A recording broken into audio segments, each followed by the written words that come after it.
Now, where in the world did we ever get Easter to celebrate Jesus' resurrection? Have you ever wondered about that? I bet most of you have never thought about it twice. You know why? Because everybody's always done it. Your mommy and daddy did it. Their parents did it. Grandma and grandpa did it. Great-grandparents did it. You do it because everybody else has done it all your life. You just kind of go along because everybody else has done it, right? All right. But where did it come from? Did the thought ever cross your mind? First of all, let me make a statement here that's going to blow your mind. Do you know that Easter Sunday cannot possibly be the day of the resurrection? You know why? Easter never falls on the same date year to year, right? It can't be the day of Jesus' resurrection. I'll tell you why. Look at the screen here. For example, let's go back 5 or 6 years. In 1996, Easter came on April the 7th. That's when you all celebrated it.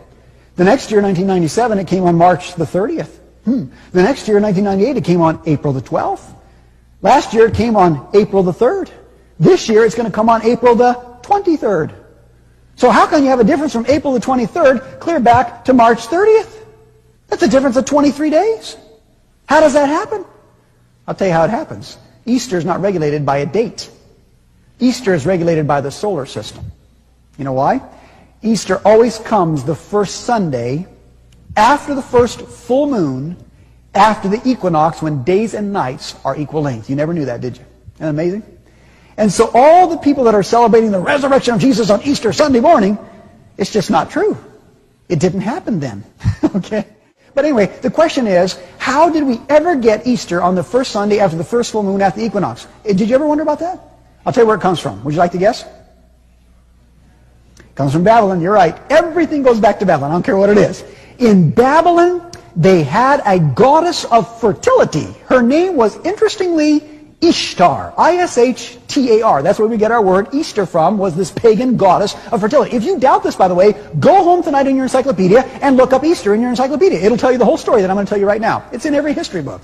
And what they did, this goddess of fertility called Ishtar, they worshipped her in the springtime. You know why? Because everything was coming to life. And she was the one that caused all life and everything to grow anyway. So they thought she got very active in the springtime. So they honored her always on the first Sunday after the first full moon, after the equinox. That was Ishtar's day, because she was the goddess of fertility, the goddess of reproduction. And you know what happens, folks? They took that then, and they celebrated this day of her in her honor, and so did Medo-Persia, and so did Greece. In fact, Greece had her under another name called Venus. You ever heard of Venus before? That's Ishtar in Babylon, the same thing. And then you go to Rome, and Rome had this, and folks, the same thing. You come to Constantine. Constantine, about 300 years after Jesus, says, hey, we got all these pagans out here, and they're worshiping Ishtar on the first Sunday after the first full moon after the equinox. You know what? Jesus rose from the tomb in the springtime. It was Passover time and so on. Why don't we take this Ishtar's day, and instead of giving honor to Ishtar, the giver of life and so on, Jesus is the resurrection. Jesus is the life. Why don't we start to keep this day in honor of Jesus Christ? And we could win all these pagans to Christianity. And the Christians said, that's a great idea. And so, folks, he changed Ishtar's day to Easter Day in honor of Jesus' resurrection. And then as Papal Rome again rules the entire world for the next 1260 years, it passes that teaching on to everybody in the world, and the whole world does it, and nobody even thinks twice about it. But you all tell me, what in the world do chocolate chickies and bunny rabbits got to do with the resurrection of Jesus? Amen? Did you ever wonder about that? I bet you didn't. You know why? You've done it all your life. Everybody does it. But you know where it comes from? Make a guess. Babylon is right. Because, folks, in Babylon, they worshipped the egg on Easter's day, because an egg is a symbol of fertility. Not only that, they worship bunny rabbits on Easter's day. You know why? Because bunny rabbits are the most prolific reproducers in the world. I know. I grew up on a ranch. We had lots of rabbits. All rabbits do is make love and have babies. Isn't that right? Yeah. And so, honestly, they worship the rabbit. And we still have that today, all the way back from Babylon. Amazing, isn't it? But now, folks, I want to ask you another question here tonight. I want you to think with me, because you're intelligent people.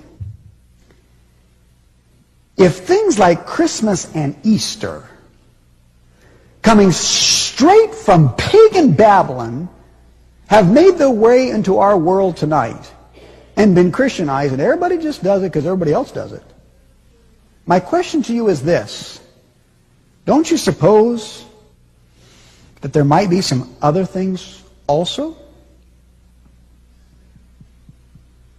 Don't you suppose there might have been some other false teachings or errors or pagan practices or deceptions that have snuck their way in that we are following and teaching and practicing that's totally contrary to the truth of the Bible? Don't you think there might be some of those?